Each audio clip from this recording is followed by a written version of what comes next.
I'm going to give you 5 tips for you to craft the perfect sales pitch. Number 1, identify your target audience. Identify your target audience. You see, one of the biggest mistakes those people make is they're trying to sell to everybody. If you're trying to sell to everybody, you won't sell to anybody.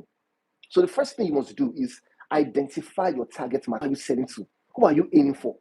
There's a part of the brain called the reticular activating system. That's the part of the brain that helps you identify what's most important to you. It gives you all planned blindness so that you don't see the things that don't matter. You only see the things that matter. For example, if you want to buy a brand new car, maybe a red Toyota Camry, all of a sudden, everywhere you go, you start to see what? A red Toyota Camry. And why is that so?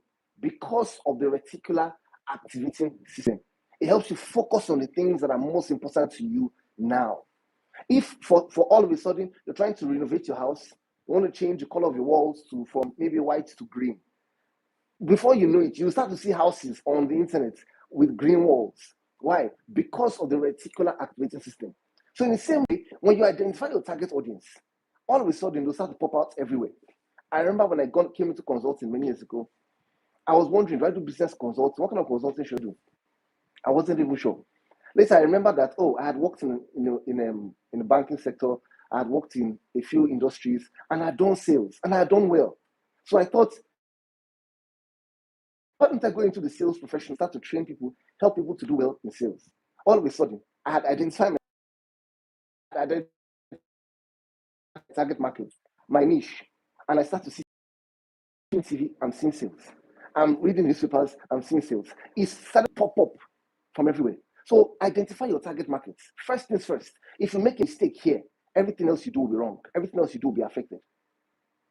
The second thing you want to also do is, after, and let's be clear, please. You're working in an organization. Your company has given you a sales target. They may not tell you to focus on a particular target audience. They may just tell you go and sell to everybody. But with the knowledge you're getting, with the understanding you're getting, you're supposed to choose a niche for yourself. That's what they ask. How do I choose a niche? Number 1, several things you can do. Number 1, what course did you study? Whatever course you studied, you can decide to start with that particular industry. Because you see, when we talk about identifying the target markets, what we're saying is, where do your prospects gather? When we talk about niches or niching, niching refers to still congregation, looking at your target audience. So where do your prospects gather? If you can think of a singular place where they gather, then you can think that you can go after them all at once. The whole idea of identifying a target market is so that you don't use a hook just a hook to catch fish. If a fisherman is to catch fish, he can catch only one at a time. And it will not be, the results will not compensate for his efforts. But if he has a net and it casts the net into a part of the ocean, he can catch a lot at the same time. That's the whole idea of choosing a niche or identifying your target audience. You can cast your net and catch a lot at the same time. And that's why you always think, where do they gather? And there are several things you can look at as regards where they gather. Do they gather at the industry level? So you can choose a niche based on industries. Do they gather at a geographical location? You can choose a niche based on geographical location.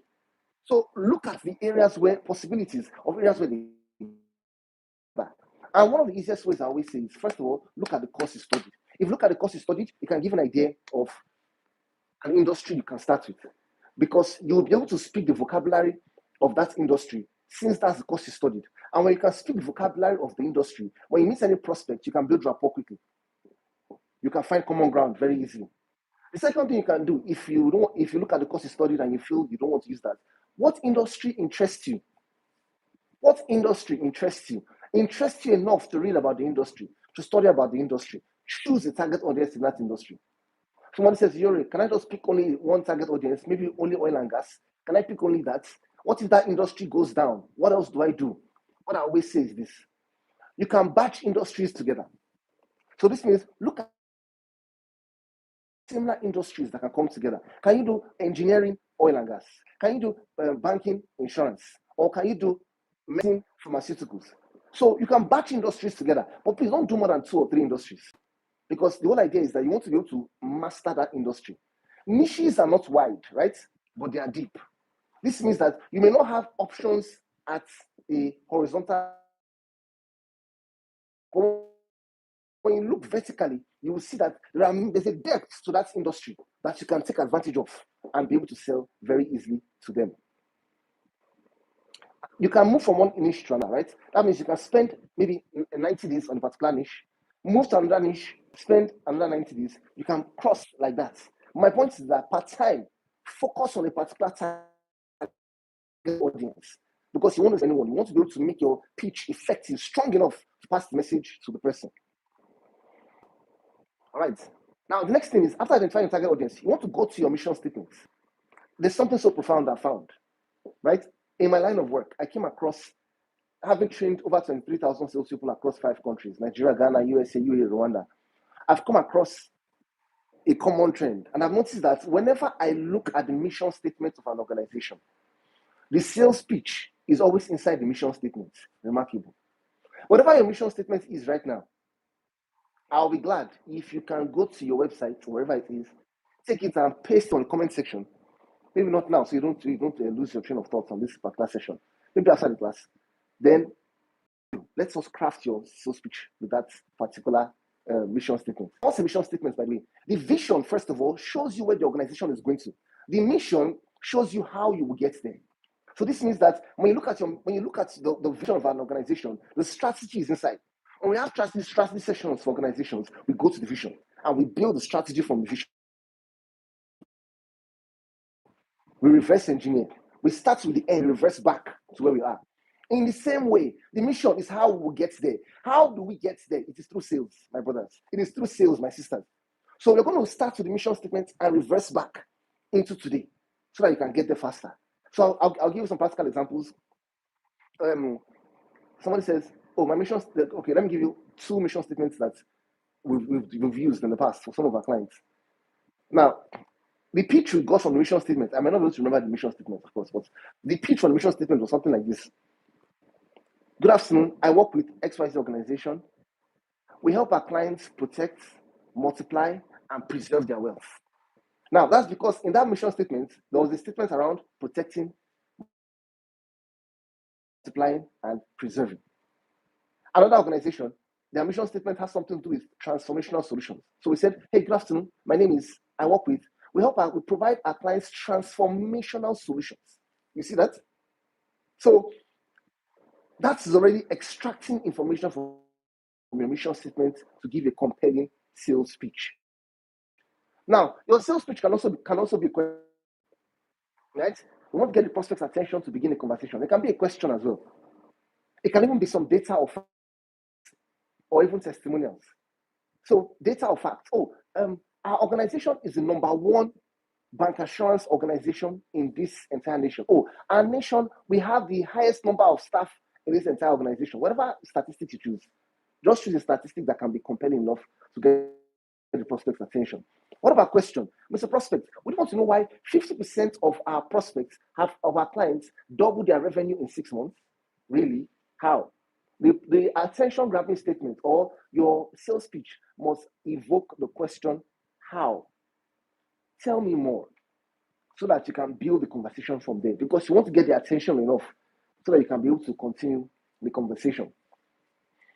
Now, number 1, I said identify the target audience. Number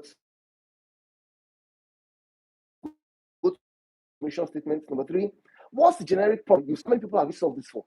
Oh, good afternoon. My name is, I work with protect. What's the generic problem you solved? And how many people have you solved it for? Just give an estimate. Now, number 4, who are your clients? Hi, good afternoon. My name is, we help our clients protect, preserve, and multiply their wealth. We've done this for over 1 million customers. We've done this for people like, you can mention some industries, some organizations. We don't want to mention individuals because a lot of organizations have a confidentiality clause. But at least if you mention the organizations, especially if they are competitors to this particular target audience or to this particular industry you're focusing on, perfect. Then number 5, you're going to book a meeting or go right into the conversation, asking them for permission to ask questions. So this means it can go something like, hey, good afternoon, identify the target audience. My name is Iyore Ogbuigwe. I work with, mention the organization.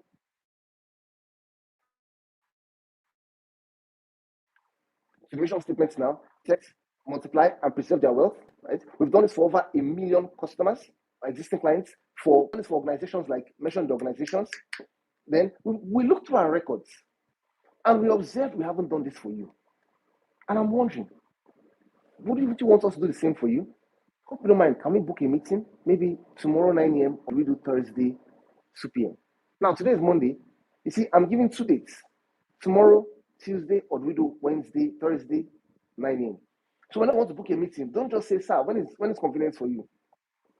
Sir, what time works best for you? When you ask those kind of questions, you're trying to make the prospect your personal assistant. And he or she is not your personal assistant.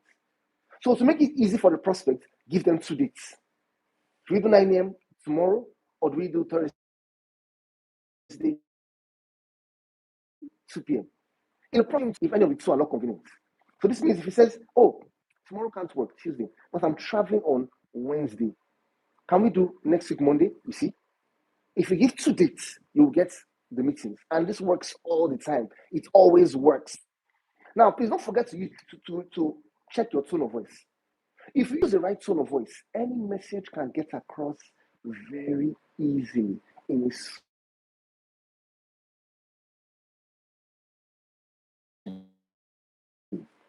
if you use the right voice. Same way, if you're trying to craft your elevator pitch or your sales pitch, make sure that you are conscious of your tone of voice. And that's why you need to write it down. Choose parts of the tone of voice that you're going to emphasize on. Good afternoon. My name is Iyore Ogbuigwe. I work with XYZ organization. We help our clients protect, multiply, and preserve their wealth. By the way, we've done this for over 1 million clients. And Elizabeth, that's an attention grabbing statement alone. Your dressing can be the perfect sales pitch. It has to be perfected on the field. If it doesn't get it, it has to be perfected on the field.